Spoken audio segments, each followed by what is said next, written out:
Think about this for a second, guys. You are projecting meaning.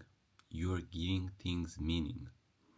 Everything around you in this very rich reality of a million things, it's nonsense without the projection of meaning that you have entrained yourself, your data set.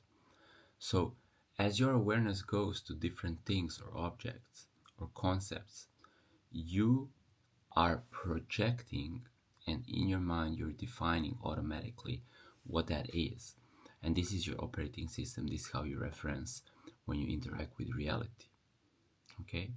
So, we may say that we have a personality or a data set in our operating system. This shows up as our personality. Our personality is how we act, how we interact with our environment, with other people, with things. Okay? And so there are some inherent traits there that are different for you and me. But also how we interpret reality, how we give meaning, how we define different things or concepts is really relative. Okay? It's really relative to you or me or other specific individualities. So, who are we? See, many people, they go through life never asking themselves, who am I? Or maybe on a very surface level, we are identified with our personality. Okay. Beyond all of this, we are pure awareness. And in this state of pure awareness, there is no subject and object arising. So this is a very baseline of reality. Okay. And if you enter that space between the words, between the thoughts, that empty space of consciousness, it's empty. It's empty of objects. The consciousness does not have a boundary, does not have a shape or a form. So now this very same consciousness experiences itself through relationships, okay? Through juxtaposition, through duality. That being me and you, or you interacting with something or some people. Okay, and then in that interaction, meaning arises. But that meaning is projected through the projector of consciousness. And through our projection, we see the world. Now you can ask yourself, what is my relationship to X, whatever that may be? May that be a concept like life itself, or something more specific like bicycles or ice cream or money. Okay, because this is very interesting. Something that is collectively accepted, like money, for example, there is an inscribed meaning that we are taught.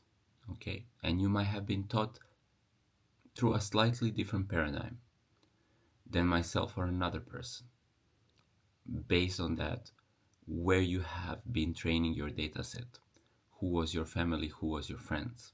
Okay, because automatically a child will record and kind of imitate, just copy how other people react, how other people think about something, talk about something. You will emulate.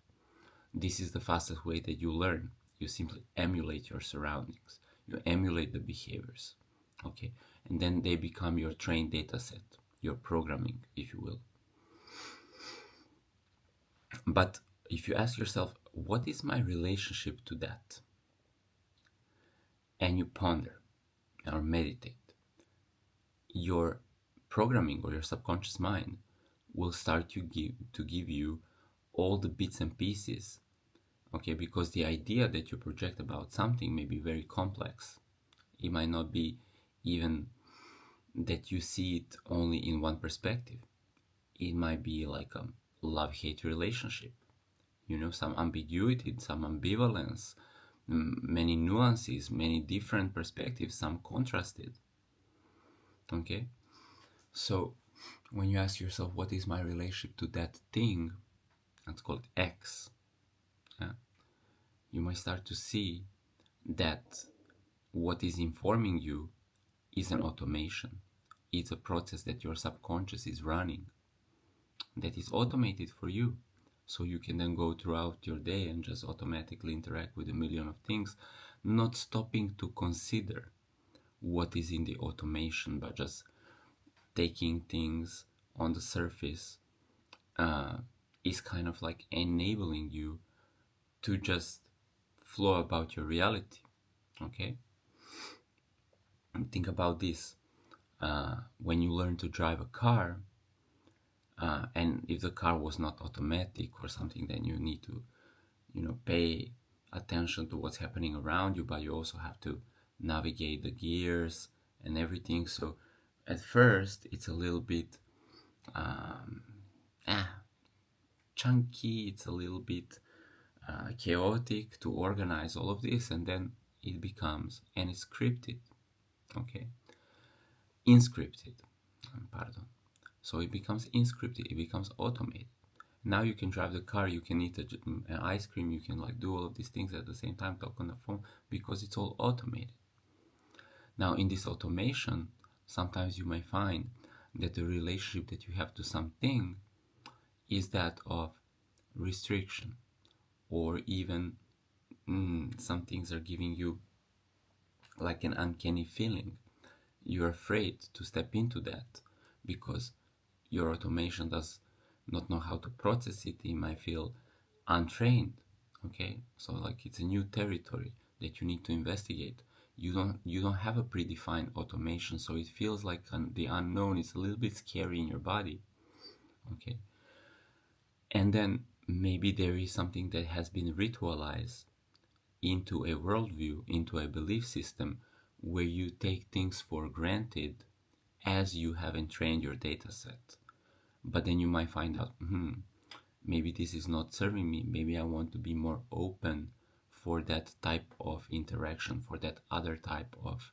Maybe you see somebody who's doing something in a really effortless way, really graciously, effortlessly. You're like, I want to do things in that way.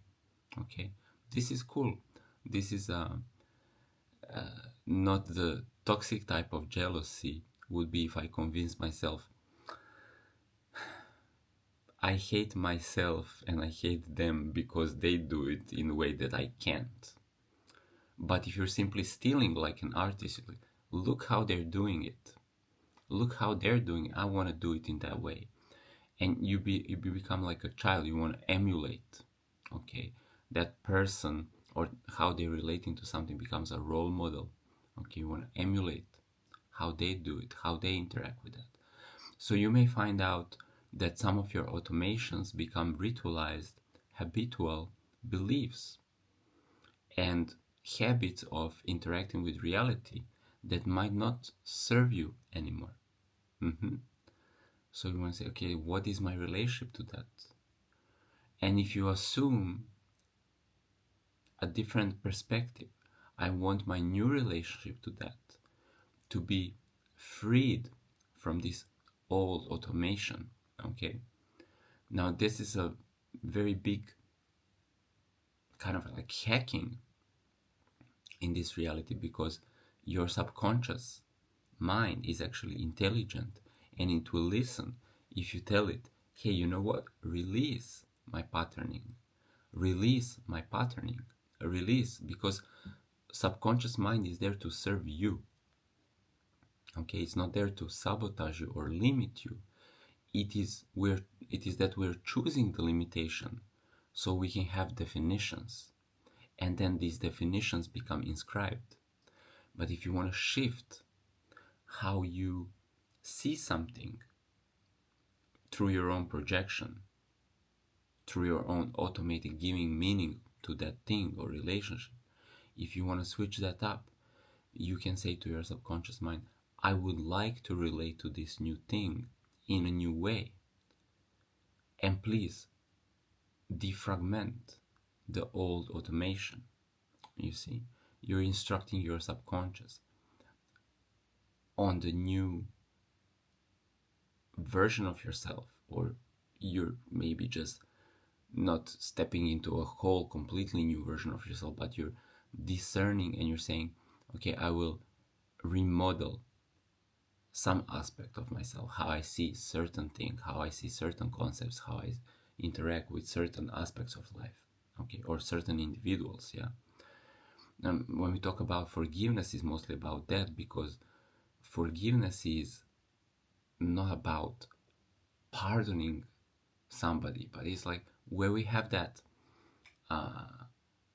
something didn't happen to our liking, and there is a disappointment, there is maybe sadness, there is maybe anger, okay, because things haven't gone our way, or we were mistreated, or some things were miscommunicated. It can go either way, but we keep the pattern, and the pattern informs our reality, and we project the same expectation from that which we have entrained. So when we are forgiving, we're literally, it doesn't have to do with anybody other than yourself. It's literally, hey, this configuration says I'm disappointed in people, or I expect harm from people, or I'm disappointed in life, or I expect harm from life. Yeah. But I'm choosing to see life or people in a new way, where I hold no emotional residual sense of woundedness towards that. Okay. Sometimes you need to be brave to actually accept those feelings, because in order to transmute this old relationship into something new, things will pass through your nervous system. Now, sometimes you don't need to feel everything all at once, because here's what your subconscious mind does in its intelligence. It will simulate in your dreams everything where it still feels kind of like intense emotions that's unresolved, unintegrated, okay, traumatic, or just like ooh, like feelings of anguish or whatever. You will have that dream where you're like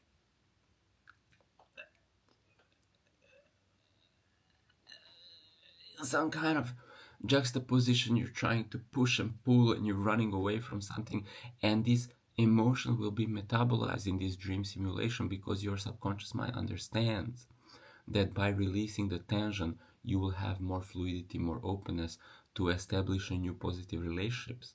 Okay, so it may do so for you also. So you may program it also to do this release and defragmentation when you're sleeping in your dream time. If we are resting properly, the subconscious mind does it all the time. I see my doggy, she's sleeping with me, okay, and many times, like I'm there just, I don't know, doing something, and she's already like sleeping, and she go like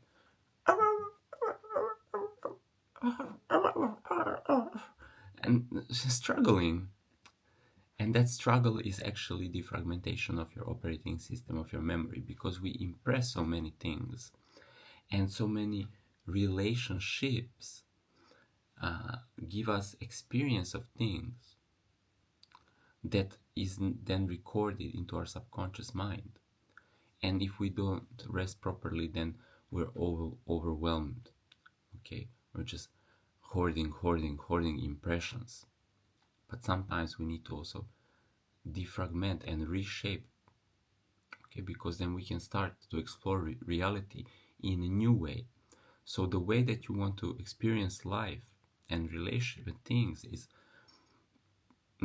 uninhibited. Childish playfulness, curiosity, creativity, excitement. Yes, there can be no excitement if your energy is overwhelmed with too many impressions. So recreation, rebirthing, integrating this information is a part of your life, and you can then navigate that consciously if you take into consideration some of the things that I'm sharing with you here.